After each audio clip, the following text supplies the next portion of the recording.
দুটো পোস্ট, দু তিনটে পোস্ট, দু তিনটে ভিডিও সিনেমা রিলিজ হওয়ার আগে থেকে আমি সোশ্যাল মিডিয়াতে দেখছি আর হাসছি, হাসছি আর দেখছি কি রাজ চক্রবর্তী সন্তান সন্তান সন্তান সন্তান করছে, আর এদিকে দেবের প্রমোশন করছে, এবং মাঝখানে দাঁড়িয়ে একদল লোক, দুজনের মধ্যে একটা ঝামেলা ঝঞ্ঝাট বিতর্ক, দুটো প্রোডাকশন হাউসের মধ্যে বিতর্ক ঝামেলা ঝঞ্ঝাট, দুটো সিনেমার হল পাচ্ছে না, মিঠুন চক্রবর্তী দেব এসব নিয়ে গুলতানি মেরে যাচ্ছে। আরে এসব কিচ্ছু নয়, এসব কোনোটাই হয়নি।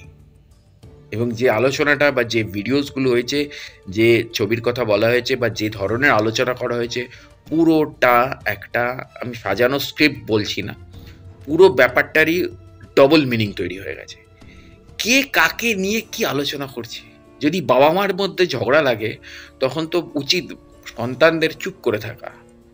ইয়েস, চুপ করে থাকা, বা কারোর দিকে কারোর সাইড নেওয়ারই দরকার নেই সেই মুহূর্তে। চুপচাপ বেরিয়ে চলে যাও, বাবা মাকে বাবার মতো ঝগড়া করতে দাও। তো এখানে ঠিক তাই হয়েছে। দেবকে জন্ম দিয়েছে এসভিএফ, সেটা আপনারাও জানেন, আমরাও জানি। দেবকে জন্ম দিয়েছে এসভিএফ। এখনো গানের মধ্যে যে চ্যালেঞ্জ নেবি না শালা বলছে, সেই সিনেমাটাও বানিয়েছে রাজ চক্রবর্তী। তাই বলে এমন নয় যে দেব ছোট হচ্ছে। দেব ছিল বলেই এসবিএফ এর হয়তো সেই ছবিগুলোর বিজনেস এগিয়েছে, এবং চ্যালেঞ্জ ও ব্লকবাস্টার হয়েছে বলেই রাজ চক্রবর্তী এত বড় ব্লকবাস্টার ডিরেক্টর হয়েছে। কিন্তু এটাও ভুলে গেলে চলবে না, রাজ চক্রবর্তীর চ্যালেঞ্জের আগে কিন্তু চিরদিনই তুমি যে আমার সিনেমাটাও ছিল। হ্যাঁ, অবশ্যই রাজ চক্রবর্তী তার আগে মিরাক্কেল করেছে। রাজ চক্রবর্তী কনসেপ্টই হচ্ছে মিরাক্কেল।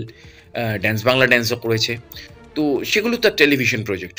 কিন্তু ঘটনা হচ্ছে, তার যদি সিনেমার কেরিয়ার আমি দেখি, তাহলে সর্বপ্রথম সিনেমা কিন্তু 2008 সালের 15ই আগস্ট তার রিলিজ হওয়া বিখ্যাত সিনেমা চিরদিনই তুমি যে আমার, যে ছবিটা মানে প্রায় বেদের মেঘ জ্যোৎস্নার রেকর্ড ভাঙতে ভাঙতে ভাঙতে পারেনি। কেন বেদের মেঘ জ্যোৎস্নার রেকর্ড তো এখনো কেউ ভাঙতে পারেনি। 11 কোটি টাকা কালেকশন করেছিল 1991-92 সালে দাঁড়িয়ে। সেই রেকর্ড এখনো কোনো বাংলা সিনেমা ভাঙতে পারেনি। তো এইটা হচ্ছে মোদ্দা কথা। 11 কোটি টাকা 1991-92 সালে ওই যাত্রাপালা মার্কা সিনেমা করে কিন্তু কামিয়ে নিয়েছিল প্রযোজক।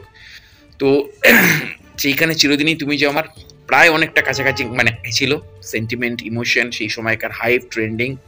কিন্তু পরবর্তী ব্যাপারটা আলাদা হয়েছে, প্রায় আজ থেকে 16 বছর আগেকার ঘটনা। 2009 সালে তারপর কিন্তু ঢুকলো চ্যালেঞ্জ। তার আগে দেবের কি ছিল? লাভ ইউ এবং প্রেমের কাহিনী। প্রেমের কাহিনী, আই লাভ ইউ দুটোই একটা হিট ছিল, হিট।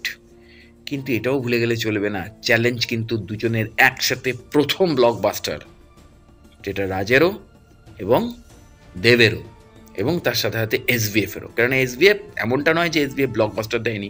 এসভিএফ এর অন্তত চ্যালেঞ্জের আগে আমার যতটুকুনি মনে পড়ে লাস্ট ব্লকবাস্টার ছিল শ্বশুরবাড়ি জিন্দাবাদ, সেটা বোম্বাদার, এবং তারপরে অন্নদাতা তো এসকেচ ছিল। তো এক্স্যাক্টলি সেই জায়গা থেকে দাঁড়িয়ে, আর খাদানের সহপ্রযোজক বা খাদানের প্রযোজক তো Surinder Films, who's Surinder Films. তো এসভিএফ সুরিন্দর ফিল্মস, রাজ চক্রবর্তী দেব, এই ব্যাপারগুলো জাস্ট একটা চলছে। এর মধ্যে সবাই নাক গলিয়ে ঢুকিয়ে এ লিখছে, ওকে লিখছে, এ বলছে রাজ চক্রবর্তীর পাশে দাঁড়াবো, ও বলছে দেবের পাশে দাঁড়াবো। এটা কি একটা, হয়তো ঝগড়া মানে একটা ঝগড়া হচ্ছে, হয়তো একটা মন কষাকষি হচ্ছে, তো ভুলে যাও। রাজদার একটা ইন্টারভিউতে দেখলাম রাজদা বলছে যে একজন আতেল মার্কা ডিরেক্টর দেব আর জিতকে নিয়ে একসাথে কাজ করে দেখা। সাথে সাথে এই আতেল মার্কা কথাটাতে শুভশ্রী গাঙ্গুলির মানে শুভশ্রী চক্রবর্তীর খুব খারাপ লেগেছে। উনি সাথে সাথে বললেন যে ইন্টালেকচুয়াল বলো। তো তারপরে রাজদা বলছে ইন্টালেকচুয়াল ডিরেক্টর। তো এরকম ব্যাপারটা হয়ে গেছে, মুখ ফসকে ব্যাপারটা বেরিয়ে গেছে। তো এই ব্যাপারকে নিয়ে এত একজন দেখছি লিখছে আমরা রাজ চক্রবর্তীর পাশে আছি। আরে রাজ চক্রবর্তীর কারোকে দরকার নেই পাশে থাকা। এখনো বাংলার বুকে হায়েস্ট কমার্শিয়াল মানে মাস মশালা ছবি, পুষ্পা ক্যাটাগরির ছবি যদি কোনো ডিরেক্টর বানাতে পারে সেটা হচ্ছে রাজ চক্রবর্তী। এবং সেটা আমরা দেখেছি কোথায় শাশ্বততার প্রেজেন্টেশন ছিল, সেই শাশ্বততাকে ভেন ডিজেল বানিয়ে দিল প্রলয়তে। তো এইটা একটা ডিরেক্টর ছাড়া সম্ভব না, এবং রাজদার সেই লেভেলের ছবিটাকে দেখে বলেই সেটা হয়েছে। তাই বলে দেবকেও আমি ছোট করছি না, দেব নিজের মার্কেটকে তৈরি করেছে বলেই আজকে কিন্তু হঠাৎ করেই পরাঞ্জয় জুলিয়ানের ওই পোস্টটা হইচইতে আমি দেখতে পেলাম। মানে হইচই ইউটিউব যে চ্যানেল রয়েছে তাকে মানে সেখানে। তো এক্স্যাক্টলি সেখানেও আমি যা কমেন্ট করার করেছি। তো এই ব্যাপারটা এতটা বড় ব্যাপার নয়। ছবি, বাংলা ছবি উন্নতি হোক, বাংলা ছবি এগিয়ে চলুক, এটাই আমরা চাই। সবাই পাশে থাকুক এবং সবাই একসাথে কাজ করুক।